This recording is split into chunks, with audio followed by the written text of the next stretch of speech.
own notes, I'm also in my campaigning clothes, because we're all going to go and storm Parliament later.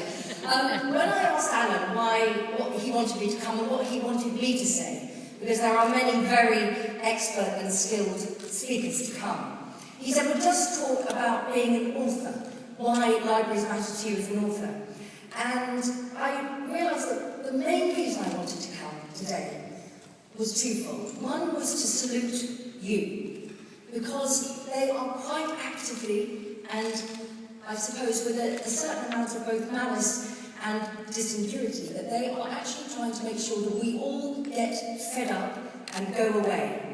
And all of you have been campaigning for more than a year, some of you for many years. And it's only by all of us keeping going that we're going to try and stop this dismantling of a national library service. So firstly, a salute to all of you, from all the authors who are here and those of us who support from the sidelines. Secondly, I think that there is something almost been lost in the discussion about what's going on here. Libraries matter for a range of reasons. We'll all have our number one, our number two, our number three. For me, it's very straightforward. Libraries say the physical reality of libraries in small towns, villages, and in the big cities. They say that we are a people that put reading and literacy and writing and education at the heart of our lives. Not just because you can buy books, not because you can download books, not because it's just something that some people should do.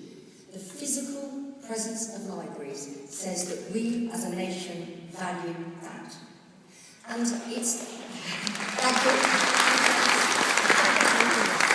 You can't curtsy in a pair of dog-walking trousers, I know, we'll never do that again.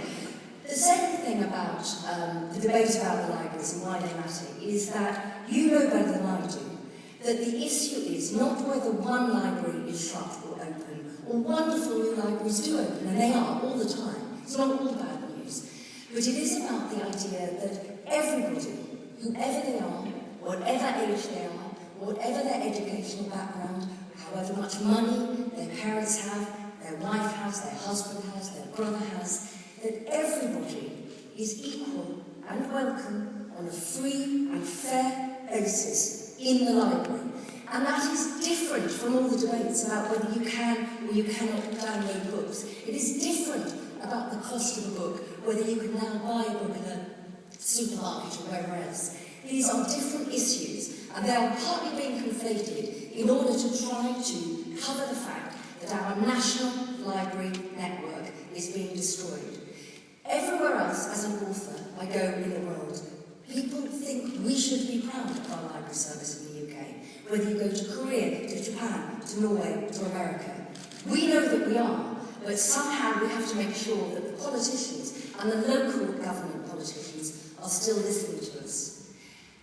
But it's not just about readers, it's about writers too. What about the writers of tomorrow?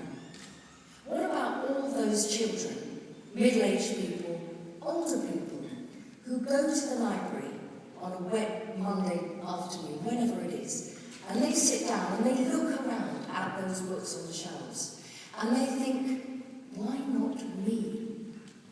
Writers don't suddenly think, I want to be a writer, if they have not come from an environment where books are there, if they have not come from an environment where all the books that you might want are there for you to walk slowly along and look at. It's fine, the idea that you can buy anything you want, but what about if you don't know what you want? What about if you're in an environment where there are not books to inspire you in the first place? I am just as worried about the physical disappearance of libraries for the writers of tomorrow as I am for the readers of tomorrow. Because I feel that the plurality of voices is what makes this country great. People of all different ages. I live with my mother and my mother-in-law as well, the rest of my family, and they're in their 80s. They go to the library all the time. It's not that there are books not in our house. It's because the library is a place where they meet people with similar interests. So it's about the older people. Of course it's about the children as well. It's about children who, just think, maybe have got nowhere to do their homework. It doesn't matter that there might be books they could get. It matters that they might need a quiet, peaceful environment where they could dream. And they can dream about writing their stories. And then in 10 years' time, they will be up here instead of me. And we want to be encouraging more people to write stories, not fewer. And we want to be encouraging everybody who does not yet think that storytelling is at the heart of their day to engage with books and with learning and with education. And although you're going to hear a lot today, all the statistics, and I will leave that to the professionals in this, you will also hear an awful lot about which libraries are being saved or not being saved, or the nature of certain campaigns.